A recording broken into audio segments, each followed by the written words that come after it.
Hello everybody, this is Digraj Singh Rajput. Welcome to Magnet Brains. इस video में हम क्या पढ़ने वाले हैं? इस वीडियो में हम पढ़ेंगे ट्रॉपिकल साइक्लोन के बारे में। ट्रॉपिकल साइक्लोन एक बहुत इंपॉर्टेंट टॉपिक है। किस पर्सपेक्टिव से कह रहा हूं मैं? तो जैसे आपने नेचुरल हजार्ड्स और डिजास्टर्स में भी पिछले वीडियो में क्या पढ़ के आए हो, सुनामी। तो सुनामी कहां ओरिजिनेट हो रहा है, थोड़ा सा रिकॉल करते हैं कि वो ओशियन जो है, ओशियन पे पूरा फिनोमेना डेवलप होता है, उसका इंपैक्ट आपको कोस्टल रीजन्स में देखने को मिल रहा है। और तो वैसे ही ट्रॉपिकल साइक्लोन जो है ना, तो ट्रॉपिकल साइक्लोन भी कहां ओरिजिनेट होगा? ट्रॉपिकल साइक्लोन भी ओरिजिनेट ओशियन से ही होगा। अपनी एनर्जी वो ओशियन से ही डिराइव करेगा। उसका इंपैक्ट आपको कोस्टल रीजन्स में देखने को मिल जाएगा। फ्लड आ जाएगी, हैवी रेनफॉल देखने को मिलेगी, स्टॉर्म्स देखने को मिलेगी, ये सारी चीजें। ठीक है, तो अब हम सारे डिजास्टर्स को वन बाय वन पढ़ते जा रहे हैं। तो अब हमारे पास इन लाइन में कौन है? ट्रॉपिकल साइक्लोन है। ट्रॉपिकल साइक्लोन को हम यहां पे समझते हैं। ठीक है, तो देखो यहां पे शब्द को अगर समझते हैं ना, हम क्या लिखा है? Tropical cyclone. दो शब्दों में अगर तोड़ते हैं तो ट्रॉपिकल प्लस साइक्लोन। ट्रॉपिकल का मतलब क्या होता है? तो जो नॉर्मली आप अभी तक पढ़ते आए हैं, ठीक है, एक डिस्क्लेमर मैं पहले दे देता हूं आपको। और ये जो टॉपिक है ट्रॉपिकल साइक्लोन, आपको अभी डिजास्टर के पर्सपेक्टिव से पढ़ना है कि हाँ ट्रॉपिकल साइक्लोन एक डिजास्टर हो गया। बाकी इसके जो फंडामेंटल्स है ना, कि कैसे बनता है, क्या है, और बहुत इंटरेस्टिंग है। खास करके जो कॉम्पिटिटिव्स की तैयारी कर रहे हैं आप लोग, इस टॉपिक को अच्छे से और समझना। तो इसके फंडामेंटल्स आपको कहां देखने को मिलेंगे? जो 11th क्लास की दूसरी बुक है आपकी, fundamentals of geography, physical geography. तो उसमें आपको क्या देखने को मिल जाएगा कि कैसे काम करता है। ठीक है, तो ये टॉपिक को वहां पे और डिटेल में एक्सप्लेन किया है। तो यहां पे आपको डिजास्टर के पर्सपेक्टिव से बताऊंगा, एनसीईआरटी में जितनी चीजें लिखी है। बाकी कंसेप्ट समझना है तो please do watch that video. ठीक है, वो वीडियो भी आपको मिल जाएगा यूट्यूब पर, आप उस प्लेलिस्ट में देख सकते हैं। ठीक है, coming back to the topic, तो tropical plus cyclone. Tropical plus cyclone. Tropical का मतलब क्या होता है? जैसे हमें पता है कि हाँ 23 डिग्री से 23 डिग्री हो गया। आपकी बुक में 30 डिग्री दिया है, ठीक है, तो it is for the reference of tropical cyclone. बाकी ट्रॉपिकल रीजन क्या होता है कि अर्थ में जो 23 degree north, tropic of Cancer से ट्रॉपिक ऑफ कैप्रिकॉर्न के बीच का जो रीजन है, इस रीजन को हम क्या कहते हैं? ट्रॉपिकल रीजन कहते हैं। तो इस रीजन में जो साइक्लोन आएगा, साइक्लोन क्या है? साइक्लोन को ऐसा चेहरा पहन के, मतलब मास्क पहन के नहीं आता है। ठीक है, साइक्लोन का मतलब क्या हो गया कि सर्कुलेटरी विंड्स, ठीक है, strong circulatory winds on the ocean. तो ये ट्रॉपिकल रीजन में जो स्ट्रॉन्ग सर्कुलेटरी विंड्स बनती है ना, वही ट्रॉपिकल साइक्लोन कहलाती है। सिंपल सी चीज है। ठीक, चलो समझते हैं। तो ट्रॉपिकल क्या हो गया? So for the case of tropical cyclone, area lying between 30 degree north and 30 degree south latitude. तो नॉर्थ साउथ के बीच में जो हो गया, अब यहां पे विंड्स डेवलप होगी, वो विंड्स साइक्लोन कहलाएगी। अब वो विंड्स कितने रीजन में डेवलप होगी? तो horizontally it extends up to 500 to 1000 kilometre. ठीक है, तो जैसे क्या हो रहा है कि हॉरिजॉन्टली ऐसे सरफेस पे देखोगे ना, वर्टिकली मतलब ऐसे एटमॉस्फेयर में ऊपर, और हॉरिजॉन्टली ऐसे सरफेस पे देखोगे तो सरफेस पे ये विंड 500 से 1000 किलोमीटर तक का डायमीटर कवर कर सकती है। ठीक है, इतने डायमीटर का पूरा विंड्स जो है सर्कुलेटरी मोशन बनाती है। फाइन, क्लियर हुआ? तो इतना डायमीटर कवर करती है ये vertically from surface to 12 to 14 kilometre. और वर्टिकली अगर बात की जाए, दो कंडीशन बता रहा हूं ना मैं आपको। सरफेस पे ये 500 से 1000 किलोमीटर का इस तरह से एयर मास से जो सर्कुलेटरी मोशन लेगी, और वर्टिकली अगर ऊपर एटमॉस्फेयर में ऊपर उठा के देखोगे यहां से, तो ऊपर एटमॉस्फेयर में अगर उठा के देखोगे सरफेस है ना, तो यहां से आपको विंड्स कहां तक? 12 से 14 किलोमीटर, मतलब ट्रोपोस्फेयर में ऊपर तक पहुंच जाती है। पूरा ट्रोपोस्फेयर में पूरी ये विंड्स वहां तक ऊपर वर्टिकल, आपको वर्टिकल एयर मासेस का अपलिफ्टमेंट देखने को मिलेगा 12 से 14 किलोमीटर तक। क्लियर हो गया? तो ये उसका मैंने आपको साइज बता दिया, जो कि भयंकर बड़ा है। ठीक है, तो इतना एरिया कवर कर रही है यहां पे tropical cyclones. A tropical cyclone or hurricane is like a heat engine that is energized by the release of latent heat on account of the condensation of moisture that the wind gathers after moving over the ocean and sea। देखो मैं आपको वही बता रहा हूं कि fundamentals वाला आप जब बुक में जो आपको वहां पे चैप्टर 10 में मिला है ये, ठीक है, ये टॉपिक जो है, इस टॉपिक को जब उस बुक में पढ़ोगे तो आपको और बहुत सारी डिटेल्स जानने को मिलेगी। ठीक है, बाकी मैं यहां पे भी आपको कॉम्प्रिहेंसिवली कवर करवाते चलता हूं चीजों को। तो क्या लिखा है कि ट्रॉपिकल साइक्लोन और हरिकेन, ठीक है, इसका नाम भी अलग अलग होते हैं। कहीं हरिकेन होता है, कहीं विली विली होता है, कहीं टाइफून होता है। ठीक, तो उस तरह से क्या देखते हैं? ट्रॉपिकल साइक्लोन हरिकेन जो होता है ना, it is like a heat engine that is energised bye the release of latent heat. Heat engine है। अब वो हीट इंजन को एनर्जी कहां से मिलती है पता है? वो मिलती है by the release of latent heat. Latent heat is the heat release during the change of medium. मतलब सॉलिड है, सॉलिड अगर क्या बन रहा है? लिक्विड बन रहा है, तो जो हीट रिलीज हो रही है, ठीक है, वो क्या हो गई? लेटेंट हीट हो गई है। वैसे आप देखोगे ओशियन है, ओशियन में क्या है? लिक्विड स्टेट में था पानी, वो क्या हो गया? वाटर वेपर बन रहा है जब, तो स्टेट मीडियम चेंज हो रहा है ना, लिक्विड से किस में जा रहा है? वो एयर मासेस में कन्वर्ट हो रहा है। तो वो जो हीट रिलीज होती है, उस हीट से ही क्या होता है? उस हीट से ही जो एयर मासेस है वो क्या होती है? चार्ज अप होती है, और एयर मासेस फिर क्या करने लगती है? सर्कुलेट करना स्टार्ट करती है। ठीक है, तो इतना समझ लो क्या कि ट्रॉपिकल साइक्लोन और हरिकेन जो होते हैं तो वो एक हीट इंजन की तरह होते हैं, और उस हीट इंजन को एनर्जी कहां से मिल रही है? By the release of latent heat on account of the condensation of moisture that the wind gathers after moving over the ocean and sea. ठीक है, तो ओशन और सी के ऊपर जब वो विंड्स चल रही है तो वो विंड्स को एनर्जी किससे मिल रही है? By the latent heat, bye the release of latent heat. क्यों? क्योंकि ओशन पे आप क्या देख रहे हो कि लिक्विड से वाटर वेपर्स जो है वो एयर मासेस में कन्वर्ट हो रही है ना, तो लेटेंट हीट जो रिलीज होती है उस हीट को कौन एब्जॉर्ब करता है? विंड, और वो विंड को वहां से एनर्जी मिलती है। क्लियर हो गया? अब बोलोगे चलो यहां तक समझ में आ गया सर कि साइक्लोन बन रहे हैं, ट्रॉपिकल रीजन में बन रहे हैं, और उनको एनर्जी भी कहां से मिल रही है? वो विंड सर्कुलेटरी मोशन क्यों लेगी? क्योंकि उनको मतलब वो विंड के अंदर एनर्जी कहां से आएगी? सर्कुलेटरी मोशन नहीं, वो विंड के अंदर एनर्जी कहां से आएगी? तो वो लेटेंट हीट से एनर्जी आ रही है। यहां तक सब कुछ ठीक है। बाकी वो सर्कुलेटरी मोशन ले रही है, वो इतना भयंकर विकराल रूप ले रही है, बारिश करवाती है, ये सारी चीजें जो हो रही है साइक्लोन में। ठीक है, तो ये सब कैसे होता है? ये साइक्लोन आखिर होते क्यों हैं वो मैं आपको समझाता हूं। ठीक, वो आपको समझा जाएगा। तो अब जैसे यहां पे आप देखोगे ना तो मल्टीपल रीजंस है, और वो मल्टीपल रीजंस में आप देखोगे कि टेम्परेचर भी एक क्राइटेरिया बन जाता है, टेम्परेचर के बाद में विंड्स किधर चल रही है वो भी एक क्राइटेरिया बन जाता है। मल्टीपल रीजंस है। बाकी कुछ इनिशियल कंडीशंस जो है, ठीक है, जिस पे सारे जियोग्राफर्स एग्री हो गए, वो इनिशियल कंडीशंस यहां पे दी गई है। Some initial conditions for the emergence of tropical cyclone are. क्या है इनिशियल कंडीशंस? तो large and continuous supply of warm and moist air that can release enormous latent heat. अब क्या होता है? Large and continuous supply of warm and moist air. अब क्या होता है ना कि आप जैसे देखोगे ओशियन बॉडी, आपके स्विमिंग पूल में और ओशियन में बहुत फर्क होता है। अब जब कंटिन्यूसली क्या होता है, सोलर इंसुलेशन आ रही होती है, तो वो ओशियन जो होता है वो क्या हो जाता है? हीटअप हो जाता है। और ओशियन के हीटअप हो जाने से आप देखोगे कि लार्ज और कंटिन्यूस सप्लाई मिल जाती है किस चीज की? वार्म और मॉइस्ट एयर की, जिससे इनॉर्मस अमाउंट में लेटेंट हीट मिलता है। लेटेंट हीट मिलता है तो जो एयर मासेस है वो क्या करेगी? चार्ज रहेगी। ठीक है, एयर मासेस के अंदर एनर्जी है। फिर क्या होता है? Strong Coriolis force that can prevent filling of low pressure at the centre. Coriolis force क्या है? तो ये फंडामेंटल्स में हम समझेंगे। ठीक है, समझ चुके हैं इनफैक्ट। आप क्या करना है, आपको अगर यहां पे रिलेट करना है चीजों को, तो यहां कैसे करेंगे कि हाँ, कोरियोलिस फोर्स इतना तो जानते हो आप सभी लोग, 9th क्लास में पढ़ के आए हो कि एक फोर्स है which is responsible for the deflection of wind. Northern hemisphere में किस तरफ विंड को डिफ्लेक्ट करवाता है वो फोर्स? राइट की तरफ। और सदर्न हेमिस्फीयर से जो विंड्स आ रही है उनको लेफ्ट की तरफ डिफ्लेक्ट करवाता है वो फोर्स। तो अब क्या हो रहा है? देखो, विंड तो चल रही है हाई प्रेशर से किधर? लो प्रेशर की तरफ चल रही है विंड। ठीक है, विंड हाई प्रेशर से लो प्रेशर की तरफ चल रही है, हाई प्रेशर से लो प्रेशर की तरफ चल रही है। लेकिन वो विंड जो है वो विंड सर्कुलेटरी कैसे हो जाती है? आया ना समझ में? साइक्लोन जो बन रहे हैं तो साइक्लोन को चलो हमें ये समझ में आ गया एनर्जी कहां से मिल रही है? लेटेंट हीट से मिल रही है। लेकिन वो सर्कुलेटरी क्यों हो जाते हैं? तो जो इनिशियल कंडीशन की हम बात कर रहे हैं, which are essential for the emergence of tropical cyclone, तो उसमें एक तो ये हो गया कि लेटेंट हीट मिलना चाहिए कंटिन्यूसली, फाइन। दूसरा पॉइंट क्या हो जाएगा? Strong Coriolis force that can prevent filling of low pressure at the centre. अब क्या होता है पता है? अगर ये विंड सीधे सीधे आ जाती है तो हाई प्रेशर से लो प्रेशर यहां आ जाता, फिर वापस यहां कन्वेक्शन करंट छूटते और इस तरह से सब्सिड हो जाते और वो एक साइकिल चलता रहता। ठीक है, लेकिन अब जब कोरियोलिस फोर्स होगा ना, तो कोरियोलिस फोर्स इस लो प्रेशर को फिलअप नहीं होने देगा। ठीक है, ध्यान रखना, इक्वेटर पे साइक्लोन नहीं आते हैं। क्यों नहीं आते पता है? क्योंकि इक्वेटर पे कोरियोलिस फोर्स नहीं होता, और ये हाई प्रेशर से लो प्रेशर विंड जो आ रही होती है ना, तो वो लो प्रेशर एरिया को फिलअप कर देती है, और लो प्रेशर एरिया जो है, तो लो प्रेशर एरिया फिलअप हो जाता है, तो साइकिल फिर जो सेल होता है, हेडले सेल जो यहाँ पे चलता है, वो सेल कंटिन्यूसली ऑपरेट करते रहता है। यहाँ पे आगे समझ में? इक्वेटर पे क्या है? क्योंकि कोरियोलिस फोर्स नहीं है। अब कोरियोलिस फोर्स नहीं है तो लो प्रेशर एरिया फिलअप हो जाता है। लेकिन अगर कोरियोलिस फोर्स है, कहां पे? इक्वेटर से ऊपर जाओगे, ट्रॉपिकल सब ट्रॉपिकल रीजन्स में जैसे चले जाओगे, 10 डिग्री से ऊपर चले जाओगे, तो वहां पे कोरियोलिस फोर्स काम करती है। तो वो क्या करती है? विंड को डिफ्लेक्ट करवा देती है। अब जब विंड को डिफ्लेक्ट करवाती है तो विंड क्या करिए? विंड डिफ्लेक्ट हो रही है ना, विंड डिफ्लेक्ट हो रही तो सर्कुलेटरी मोशन ले लेगी, और सर्कुलेटरी मोशन ले लेगी तभी साइक्लोन बनेगा। अगर आपको कंसेप्ट्स में दिक्कत जा रही है कि सर ये क्यों मुड़ गई विंड और क्या है, तो इसके लिए मैं आपको कहता हूं बार बार क्या कि वो फंडामेंटल्स वाला जो टॉपिक है उसमें आपको समझना होगा। ठीक है, ये टॉपिक इंपॉर्टेंट है बहुत ज्यादा, ट्रॉपिकल साइक्लोन। ठीक है, और इसके जब तक कोर्स समझ में नहीं आएंगे, फंडामेंटल समझ नहीं आएंगे, प्रॉब्लम आती है समझने में। ठीक है, तो यहां पे हम डिजास्टर के पर्सपेक्टिव से समझ रहे हैं, लेकिन मैं आपको एक ओवरव्यू देते चल रहा हूं। तो आप ये इंश्योर करना आपके एंड पे कि आपने पहले ट्रॉपिकल साइक्लोन वाला वीडियो वहां पे देखा हो, फंडामेंटल्स ऑफ फिजिकल ज्योग्राफी वाले बुक का। ठीक, चलो coming back to the topic. तो यहां पे क्या हो जाएगा कि large and continuous supply of warm and moist air that can release enormous latent heat, पहली कंडीशन।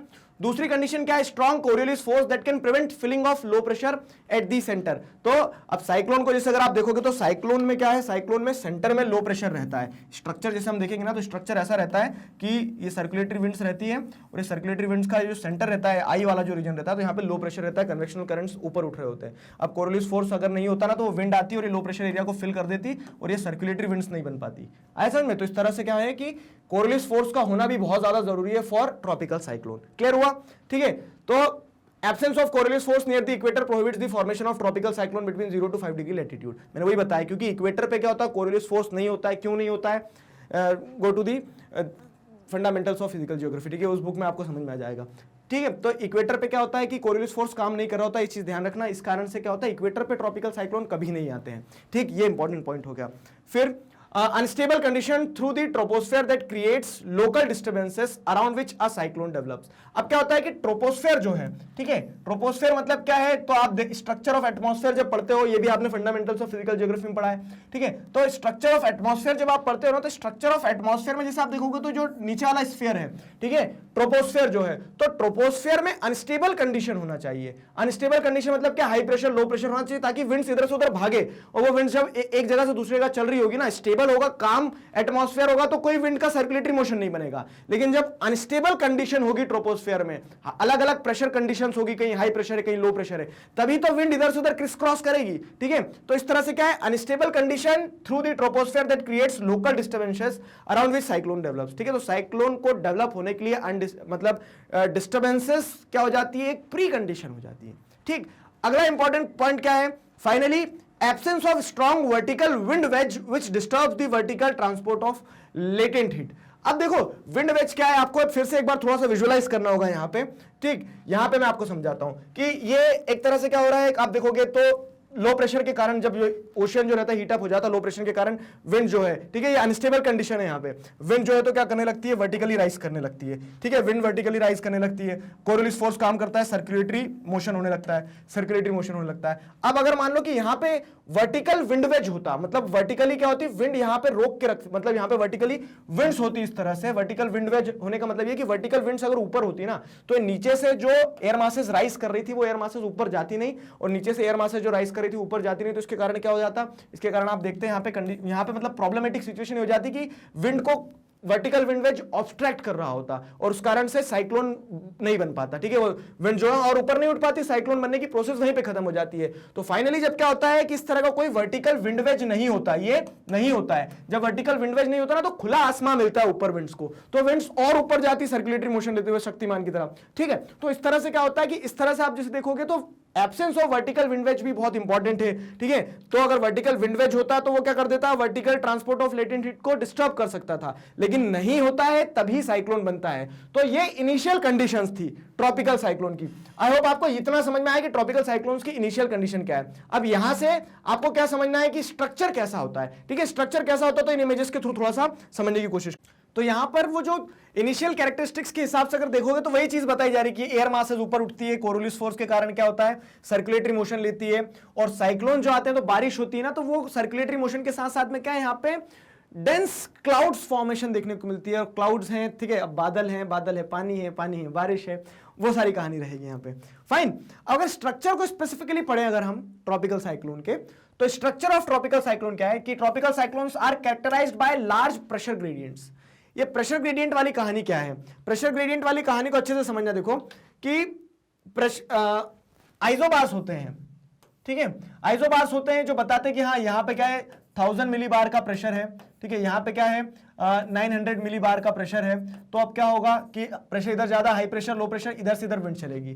ठीक, तो उस तरह से जैसे अगर हम यहाँ पे समझते हैं कि tropical cyclones are characterized by large pressure gradients, कि ये जो रीजन है, ठीक है, ये रीजन जो है हाई प्रेशर रीजन है, ये रीजन जो है लो प्रेशर रीजन है। तो प्रेशर ग्रेडियंट किधर से किधर बन गया, यहाँ अगर 1000 मिलीबार प्रेशर है तो विंड्स हाई प्रेशर से लो प्रेशर चलेगी, और यहाँ 900 मिलीबार प्रेशर है अगर, तो फिर क्या होगा, विंड्स इधर दौड़ लगाएगी। ठीक है, तो प्रेशर ग्रेडियंट कैरेक्टर मतलब प्रेशर ग्रेडियंट क्या हो गया, कैरेक्टरिस्टिक हो गया साइक्लोन का। प्रेशर ग्रेडियंट होगा तभी साइक्लोन फॉर्मेशन होगा ना, क्यों, क्योंकि प्रेशर ग्रेडियंट होगा, high pressure low pressure difference in pressure conditions होगी, तभी तो हाई प्रेशर से लो प्रेशर विंड चलेगी। फाइन, फिर क्या है, the centre of the cyclone is mostly a warm and low pressure cloudless core known as eye of the storm. अब जब साइक्लोन के स्ट्रक्चर को हम पढ़ते हैं तो सबसे इंपॉर्टेंट पार्ट हो जाता है eye of the cyclone. Eye of the cyclone, ये आई ये वाला, ठीक है। आई मतलब क्या है, यहां पे इंपॉर्टेंस है बहुत ज्यादा उसकी, कि ये जो एरिया है ये इंटेंस लो प्रेशर वाला एरिया रहता है। ये एरिया जो रहता है इंटेंस लो प्रेशर वाला एरिया रहता है। इस लो प्रेशर एरिया में आपको क्या देखने को मिलेगा कि इस सेंटर में एयर मासेस जो होती है ना, तो air masses, warm air masses subside भी हो रही होती है और आजू बाजू से सर्कुलेटरी एयर मासेस ऊपर उठ रही होगी, ठीक है। तो इस तरह से क्या होता है, the centre of the cyclone is mostly warm and low pressure. Warm रहता है, लो प्रेशर रहता है, उसी कारण से विंड जो है कोरियोलिस इफेक्ट काम कर रहा है, सर्कुलेटरी मोशन लेके ऊपर उठना चालू करती है और सेंटर को क्या कहा जाता है, आई कहा जाता है, ठीक है। अब उस आई के आजू बाजू में क्या रहता है, स्ट्रॉन्ग क्लाउड रहते हैं, ठीक है, स्ट्रॉन्ग क्लाउड्स रहते हैं। उन स्ट्रॉन्ग क्लाउड्स को जैसे हम देखेंगे तो आई वॉल भी कहा जाता है। तो generally the isobars are closely placed to each other showing high pressure gradients, ठीक है। अब क्या होता है कि आइसोबार जो रहते हैं तो आजू बाजू में प्लेस्ड रहते हैं। आइसोबार्स आपको यहां पे देखने को मिलेंगे कि आइसोबार्स जो रहते हैं बहुत सारे आजू बाजू में प्लेस्ड रहते हैं, which shows high pressure gradient. High pressure gradient को दर्शा रहे कि हाँ ये आइसोबार्स जो है तो आपस में पास पास में है, ठीक है। उनमें डिफरेंस ज्यादा रहेगा, डिफरेंस ज्यादा रहेगा तो उससे क्या रहता है कि प्रेशर ग्रेडियंट बहुत तेज रहता है। मतलब कि हाई प्रेशर और लो प्रेशर में गैप ज्यादा है तो तेजी से विंड्स चलेंगी, तेजी से विंड्स चलेंगी और वो स्ट्रॉन्ग विंड्स रहेंगी। Normally it varies between 14 to 17 millibar पर 100 किलोमीटर। तो ये प्रेशर ग्रेडियंट की जो बात की जा रही है ना, वो प्रेशर ग्रेडियंट नॉर्मली कितना वेरी करता है, 14 से 17 मिलीबार पर 100 किलोमीटर पे वेरी करता है, ठीक है, पर 100 किलोमीटर पे। लेकिन but sometime it can be as high as 60 MB। 60 MB मतलब मैग्नेट ब्रेन्स वाला MB नहीं है। यहां पे आप जैसे देखोगे तो ये जो मिलीबार बता रहा है तो ये दर्शा रहा है कि हाँ प्रेशर जो एयर प्रेशर को मिलीबार में कैलकुलेट किया जाता है, तो 60 मिलीबार पर 100 किलोमीटर। तो हमने देखा कि हाँ कितना हॉरिजॉन्टल लेवल पे 500 से 1000 किलोमीटर की बैंड में फैला हुआ रहता है पूरा का पूरा ट्रॉपिकल साइक्लोन। अब 60 मिलीबार जो हर 100 किलोमीटर पे अगर बदल रहा है, प्रेशर ग्रेडियंट इतना चेंज हो रहा है, तो आप इसको अगर 1000 से देखोगे तो 600 मिलीबार। अब 600 मिलीबार अगर प्रेशर ग्रेडियंट देखने को मिल रहा है, इतना डिफरेंस, तो कितनी तेज हवाएं चलेगी, कितनी स्ट्रॉन्ग विंड्स चलेगी, उस चीज को दर्शाया गया है। स्ट्रक्चर समझ में आया ना, आई रहता है, आई वॉल रहता है, प्रेशर ग्रेडियंट शो किया जाता है, प्रेशर ग्रेडियंट हाई रहता है, इस कारण से स्ट्रॉन्ग विंड्स चलती है। And the expansion of wind belt is about 10 to 150 kilometre from the centre. और इस तरह से विंड बेल्ट जो रहता है तो वो एक्सपेंडेड रहता है 150 किलोमीटर तक, और वो विंड बेल्ट फिर पूरा सर्कुलेशन बनाता है इस तरह से। क्लियर हुआ? अब देखो क्या है, अब अगर जैसे हम यहां पे समझते हैं spatio temporal distribution of tropical cyclone in India, तो आप यहां पे हेडिंग को समझो कि स्पेटियो टेम्पोरल डिस्ट्रीब्यूशन मतलब क्या है कि इंडिया में उसका स्पेटियो टेम्पोरल में मतलब क्या आ जाएगा कि हाँ ओवर दी स्पेस वो किस तरह से, ठीक है। स्टार्टिंग में सबसे पहले चैप्टर में हमने आपको सारी चीज समझाई थी, और तो कि स्पेस के हिसाब से कैसा वेरी करता है, कौन स्पेस के हिसाब से डिस्ट्रीब्यूशन कैसा है, साइक्लोन हर जगह थोड़ी ना आ जाएंगे, ठीक है, किस तरह से डिस्ट्रीब्यूटेड है वो चीज समझना है। तो try to understand the geography. अब इंडिया की जियोग्राफी को जैसे आप समझोगे तो आपको देखने को मिलेगा कि एक पेनिनसुला प्लेटू है, peninsula प्लेटू is surrounded by water body, ठीक है। अब ट्रॉपिकल साइक्लोन की कैरेक्टरिस्टिक पता है क्या है कि ट्रॉपिकल साइक्लोन हमेशा ही पानी पर ही आते हैं। पानी पर क्यों आते हैं? क्योंकि उसको एक सेंट्रलाइज्ड लो प्रेशर एरिया जो चाहिए रहता है ना, तो लैंड पे सेंट्रलाइज्ड लो प्रेशर एरिया नहीं मिल पाता है, ओशियन पे सेंट्रलाइज्ड लो प्रेशर एरिया मिल पाता है, ठीक है। तो पेनिनसुला शेप है। अब ये पेनिनसुला शेप के कारण क्या होता है, it is surrounded by Bay of Bengal and Arabian Sea in east and west respectively. तो ईस्ट में आपको क्या देखने को मिलेगा, बे ऑफ बंगाल, वेस्ट में अरेबियन सी देखने को मिल जाएगा। तो दोनों तरफ क्या हो गया, दोनों तरफ ओशियन से, ये ओशियंस जो है तो ओशियंस क्या करते हैं, वो पावर हाउस बनते हैं किस चीज का, इंटेंस लो प्रेशर का। मैंने बताया ना लो प्रेशर क्या हो जाता है, प्री रिक्विजिट कंडीशन हो जाती है। तो वो लो प्रेशर एरिया कहां मिलेगा आपको, वो low pressure area in oceans पे देखने को मिलेगा। तो यहां पर हम जो स्पेटियो टेम्पोरल डिस्ट्रीब्यूशन की बात कर रहे हैं ना, मतलब जो स्पेस और टाइम के हिसाब से बात कर रहे हैं कि इंडिया में कहां कहां साइक्लोन देखने को मिलेंगे, तो स्पेस तो हमें समझ में आ गई कि हाँ ओशियंस जो है वहां पे। और टाइम की अगर बात करें तो टाइम मतलब क्या है कि जैसे आप देखोगे तो जुलाई में क्या रहता है, इंटेंस लो प्रेशर रहता है। फिर अगर वही चीज आप देखोगे सितंबर अक्टूबर में तो सोलर इंसुलेशन क्या है, नीचे की तरफ डायरेक्ट होने लगती है। तो स्पेस और टाइम में वेरिएशंस आते हैं, ठीक है, और उस कारण से आपको अलग अलग टाइम पीरियड में अलग अलग तरह से क्या है ट्रॉपिकल साइक्लोन्स का फॉर्मेशन देखने को मिलेगा, ठीक है। अब मैं आपको जियोग्राफी के पर्सपेक्टिव से और समझा तो देखो, the tropical cyclones in India also originate in these two important locations. अब ये दो इंपॉर्टेंट लोकेशंस कैसे बन गई है, ये दोनों लोकेशंस इंपॉर्टेंट कैसे बन गई है, तो मैंने वही बताया कि ये यहां से क्या करेगी, इंटेंस लो प्रेशर एरिया को प्रोवाइड करेगी। तो ये स्पेटियो डिस्ट्रीब्यूशन टेम्पोरल यानी टाइम के हिसाब से अगर जैसे देखोगे ना, तो टाइम के हिसाब से भी आपको यहां पे बताऊंगा मैं अभी कि कब कौन से टाइम पीरियड में, जून कब रहता है, जुलाई कब रहता है, किधर चले गया वो, ठीक है। तो हाँ ये अक्टूबर नवंबर आ गया। फाइन। तो most of the cyclones originate between 10 degree to 15 degree north latitudes during the monsoon season. Monsoon season की अगर बात करें हम जुलाई जून जुलाई के आसपास की, तो उस सीजन में अगर साइक्लोन आते हैं, ठीक है, तो उस सीजन के साइक्लोन किस रीजन किस स्पेस में आएंगे? 10 degree to 15 degree north. 10 degree to 15 degree north में जैसे अगर आप देखोगे तो यहां से चालू कर सकते हैं 10 डिग्री से 15 डिग्री नॉर्थ, तो इस रीजन में आएंगे, आंध्र प्रदेश के कोस्टल रीजन पे, ठीक है, तमिलनाडु के कोस्टल रीजन पे क्या आने वाले हैं? साइक्लोन आने वाले हैं। क्यों? क्योंकि इस टाइम पे अगर आप जैसे देखोगे तो सोलर इंसुलेशन जुलाई के आसपास क्या है? जुलाई के आसपास इक्वेटर के मतलब पास में रहती है, ठीक है, जुलाई के आसपास क्या रहती है? इक्वेटर के पास में रहती है, तो इस कारण से यहां पे इंटेंस लो प्रेशर बनेगा। अब आपको एक कैरेक्टरिस्टिक यहां पे ध्यान रखना है कि जमीन क्या होती है? जमीन जल्दी गर्म जल्दी ठंडी होती है। तो जब सोलर इंसुलेशन नीचे साउथवर्ड शिफ्ट कर जाएगी तो यहां तो हाई प्रेशर रहेगा, लेकिन पानी की कैरेक्टरिस्टिक क्या है कि पानी लेट गर्म होता है और लेट तक गर्म रहता है, मतलब जल्दी ठंडा नहीं होता है, तो यहां लो प्रेशर रहेगा। तो इस कारण से क्या होता है कि ये low pressure area surrounded by landmass है, तो वो क्या करेगा? हाई प्रेशर विंड्स चलेगी सब तरफ से, लो प्रेशर एरिया में कोरियोलिस फोर्स के कारण सर्कुलेटरी मोशन लेगी, और साइक्लोन्स कहां बनना स्टार्ट होंगे? ठीक है, साइक्लोन्स जो है मॉनसून के टाइम पीरियड में जैसे आपको देखने को मिलेगा तो 10 डिग्री से 15 डिग्री नॉर्थ में बनना स्टार्ट हो जाएंगे। नॉर्थ किस सेंस में? कि अर्थ के नदर्न हेमिस्फीयर में। फाइन। तो यहां पे हमने देख लिया most of the cyclones originate between 10 degree to 15 degree north latitude during the monsoon season. In case of Bay of Bengal cyclones mostly develop during the months of October and November. अब यहां पे क्या होता है? बे ऑफ बंगाल का case जैसे देखोगे ना तो अक्टूबर नवंबर में मोस्टली साइक्लोन्स डेवलप होते हैं, ठीक है। ये जो बताया मैंने आपको ये इन जनरल था। अब बे ऑफ बंगाल में मोस्टली अक्टूबर नवंबर में क्यों डेवलप होते हैं पता है? उसके पीछे का कारण है। अक्टूबर नवंबर में क्या होने लगता है? अक्टूबर नवंबर में हमारे आगे विंटर्स आगे, मतलब सोलर इंसुलेशन कहां पहुंच गई? एकदम सदर्न हेमिस्फीयर में चले गई है, ठीक है। समर बन रहा है कहां पे?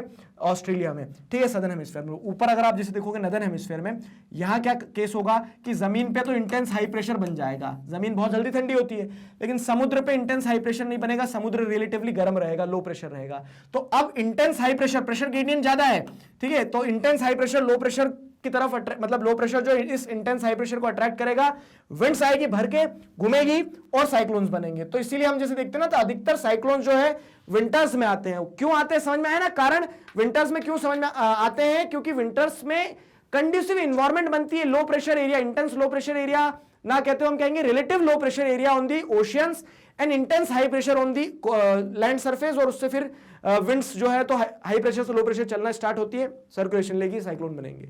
इन Bay of Bengal they originate between 16 degree to 2 degree north latitudes to the west of 92 degree east, ठीक है। By July the place of origin of these storm shift around 18 degree north. तो जुलाई आते आते क्या देख रहे हैं कि प्लेस ऑफ ओरिजिन जो साइक्लोन का नॉर्थ की तरफ शिफ्ट हो जाता है। आंसर का जवाब आप खुद दो, मतलब सवाल का जवाब आप खुद दोगे, आंसर खुद दोगे।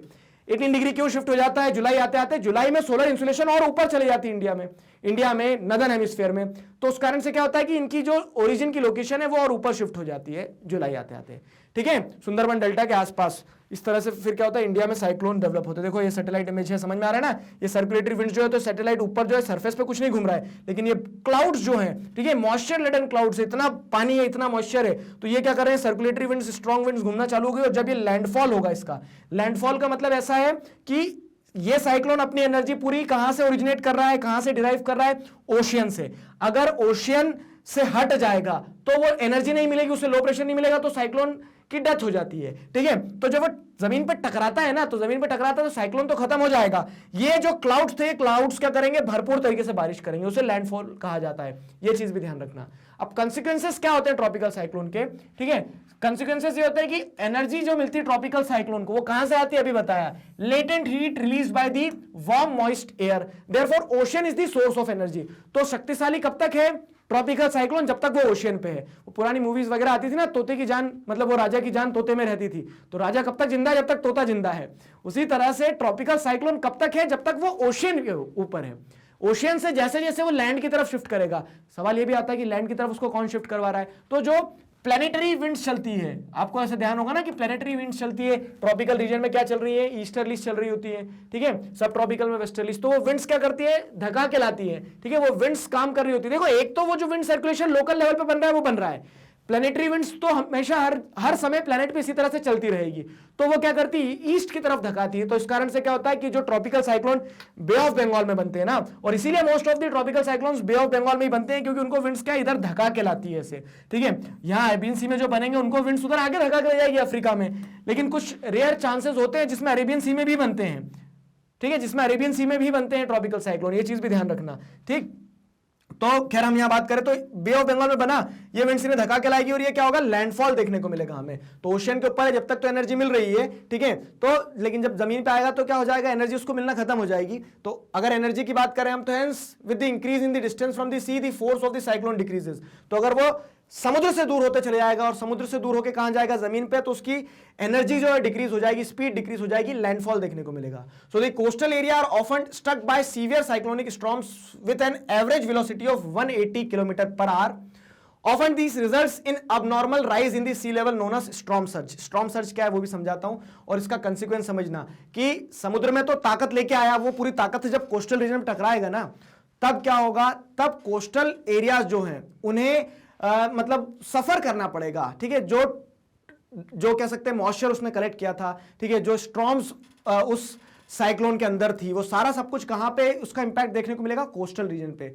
ह्यूज अमाउंट में डिस्ट्रक्शन होता है कोस्टल रीजन्स पे जब हम साइक्लोन्स की बात करते हैं, ठीक है। डिस्ट्रक्शंस कॉज्ड बाय साइक्लोन, देखो तो पेड़ उखड़ जाते हैं, बिल्डिंग्स जो रहती हैं, पानी जो है वो भर जाता है लोगों के घरों में। आप बोलोगे पानी कैसे भर जाता है, पानी तो सुनामी से आता है, लेकिन यहाँ पे एक चीज समझना, आप क्या समझने वाली चीज है इंपॉर्टेंट, कि जब इस तरह से मतलब जब इस तरह से साइक्लोन्स आते हैं ना, तो साइक्लोन्स के आने से स्ट्रॉम सर्ज होता है। स्ट्रॉम सर्ज क्या होता है, ये पॉइंट भी समझो, ठीक है। तो rise in the level of water, rise in the level of water मतलब क्या है कि कोस्टल रीजन है, ठीक है। ये साइक्लोन मतलब ये साइक्लोन था, ठीक, ये साइक्लोन जलेबी की तरह घूमता हुआ इधर जब आया ना, तो वो साइक्लोन अपने साथ आ रहा है। साइक्लोन है क्या, कोई इंसान नहीं है ना, वो तो विंड्स है। वो विंड्स जब आती है तो विंड्स क्या करते हैं, आप एक टब में पानी भरना, ऐसे फूंक मारना, तो पानी ऐसा आगे खिसकता है ना, तो उसी तरह से क्या होता है कि वो विंड्स क्या करती है, पानी को इस तरफ धकाते हुए लाएगी, वेस्टर्न साइड धकाते हुए लाएगी। अब ये कोस्टल रीजन में पानी तो क्या है, पानी को जिधर धकाओगे उधर पड़ेगा। अब आगे जब पानी क्या करेगा, मूव करेगा ना, तो उससे यहाँ जो वाटर लेवल है वो बढ़ेगा, कोस्टल रीजन का वो वाटर लेवल बढ़ेगा, और पूरा का पूरा समुद्र का पानी कोस्टल रीजन में घुसना चालू कर जाएगा।